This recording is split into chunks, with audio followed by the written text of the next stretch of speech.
Polavaram project Andhra Pradesh రాష్ట్రానికి జీవనాడి. ఈ ప్రాజెక్ట్ పూర్తి చేసుకోగలిగితే రాష్ట్రం బాగుపడుతుంది. దానికి త్యాగం చేసిన మీకు కూడా న్యాయం చేయాల్సిన బాధ్యత ప్రభుత్వం పైన ఉందని మరొక్కసారి మీకు తెలియజేసుకుంటూ మళ్లీ మిమ్మల్ని అందరినీ కోరుతున్న ధైర్యంగా ఉండండి. మీ ప్రభుత్వం వచ్చింది, మన ప్రభుత్వం వచ్చింది, ఎన్డీఏ ప్రభుత్వం ఉంది. అన్ని న్యాయం చేసే బాధ్యత మేము తీసుకుంటామని మరొక్కసారి హామీ ఇస్తూ నేను మా ఆడబిడ్డను చూశాను. చాలా బాగా మాట్లాడింది. మనస్ఫూర్తిగా అభినందనలు. అందరూ మారిగా మాట్లాడేది నేర్చుకోవాలి. మంచిని మంచిగా మీరు చెప్తే మంచిగా ఎక్కువ జరుగుతుంది. అట్లా కాకుండా మంచి చేసిన వాళ్ళకి సహకరించకపోయినా అది తప్పే అవుతుంది. ఆ విషయం మీరు గుర్తుపెట్టుకోవాలి. కృతజ్ఞత అనేది మన సాంప్రదాయం, మన వారసత్వం కూడా.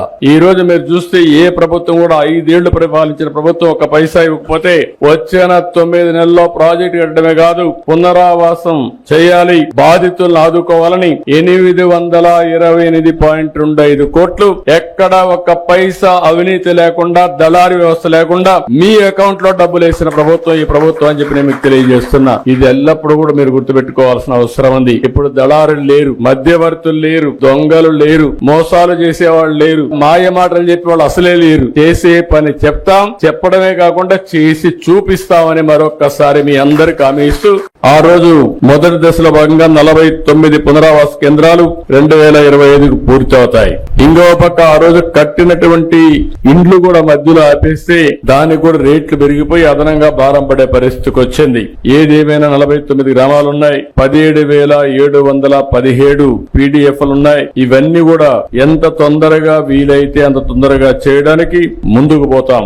ఇప్పుడే మిత్రులు ఒక విషయం చెప్పారు, కొంతమంది పేర్లు కూడా డిలీట్ అయినాయి, బయట పోతే అవన్నీ కూడా ఇవ్వడం లేదని చెప్పి అడ్మినిస్ట్రేషన్ కి చాలా స్పష్టంగా ఆదేశాలు ఇస్తున్నా. జెన్యూన్ గా ఉండే ప్రతి ఒక్క పైసా కూడా మీకు పే చేస్తాం, ఎక్కడ దానికి అనుమానం అవసరం లేదు. కానీ అదే సమయంలో కొంతమంది మోసం చేసే వ్యక్తులు కూడా ఉంటారు. అలాంటి వాళ్ళ పట్ల అప్రమత్తంగా ఉండండి. ఇది గవర్నమెంట్ ఆఫ్ ఇండియా ఇచ్చే ప్రాజెక్టు. డాక్యుమెంటరీ ఎవిడెన్స్ కరెక్ట్ గా లేకపోతే మనం గాని ఎక్కడన్నా అన్ని బాగా జరిగి ఒక చిన్న విషయంలో ఎక్కడన్నా తప్పు జరిగినా అది టెక్నికల్ గా కావచ్చు, లేకుంటే ఏ విధంగా తప్పు జరిగినా మళ్ళా మనందరికి చెడ్డ పేరు వస్తుంది, ప్రాజెక్ట్ కి ప్రమాదం వస్తుంది. ఈ విషయం మీరు గుర్తుపెట్టుకోవాల్సిన అవసరం ఉంది. 5 సంవత్సరాలు ప్రాజెక్టు డబ్బులు ఖర్చు పెట్టలేదు, వచ్చిన డబ్బులు డైవర్ట్ చేశారు. దానివల్ల మీరు చూస్తే ఈ రోజు పునరావాస కార్యక్రమాలన్నీ మళ్లీ కొత్తగా టెండర్లు పిలిచాం. ఈ రోజు సిమెంట్ రేటు పెరిగింది, ఖర్చులు పెరిగాయి, ఎప్పటికప్పుడు ఇన్ఫ్లేషన్ ఉంటుంది. మళ్లీ అదనంగా 500 కోట్ల రూపాయలు ఖర్చు అయింది. అంటే ప్రాజెక్టు వల్ల సకాలంలో పూర్తి అయి ఉంటే మీరు కూడా జీవితాల్లో సెటిల్ అయ్యేవారు. ఈ నీళ్లు గానుంటే వ్యవసాయం బాగా జరిగేది, అదనపు ఆయకట్టు వచ్చేది, ఆదాయం పెరిగేది. ఇంకొక పక్కన హైడల్ ప్రాజెక్ట్ మీరు చూస్తే పవర్ జనరేషన్ కోసం పెట్టింది, బాగా లేట్ అయింది కాబట్టి దగ్గర 2,500 కోట్ల రూపాయలు ప్రభుత్వానికి వచ్చే ఆదాయం పోయింది. ఇంకొక పక్క అదనపు భారం పడే పరిస్థితికి వచ్చింది. ఇలాంటి చాలా సమస్యలు వచ్చాయి.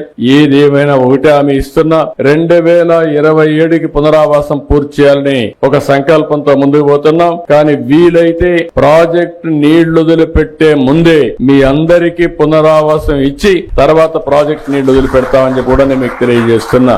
అందుకనే ఒక టార్గెట్ పెట్టుకుని 2027 డిసెంబర్ కి ప్రాజెక్టు పూర్తి అయ్యుంటే 2026 డిసెంబర్ కి మీ అందరికీ పునరావాసం కల్పించే కార్యక్రమానికి శ్రీకారం చుట్టమని ఆఫీసర్లందరినీ కోరుతున్నా. వాళ్ళకి కావాల్సిన స్టాఫ్ ఇస్తాం, మనుషులు ఇస్తాం. కలెక్టర్స్ ఇక్కడే ఉన్నారు, సెక్రటరీ గారు ఇక్కడే ఉన్నారు. వారికి ఒకటే ఆదేశాలు ఇస్తున్నా, ఎక్కడ కూడా ఒక్క వ్యక్తి కూడా మిస్ కావడానికి వీలు లేదు. రెండోది, ఎక్కడా ఒక్క రూపాయి కూడా దుర్వినియోగం కావడానికి వీలు లేదు. ఎవరైనా సరే పైరవికారులు గాని, దళారులు గాని, ఎలాంటి వ్యక్తులు కూడా ఇక్కడ ప్రమేయం లేకుండా చేసే బాధ్యత మీది.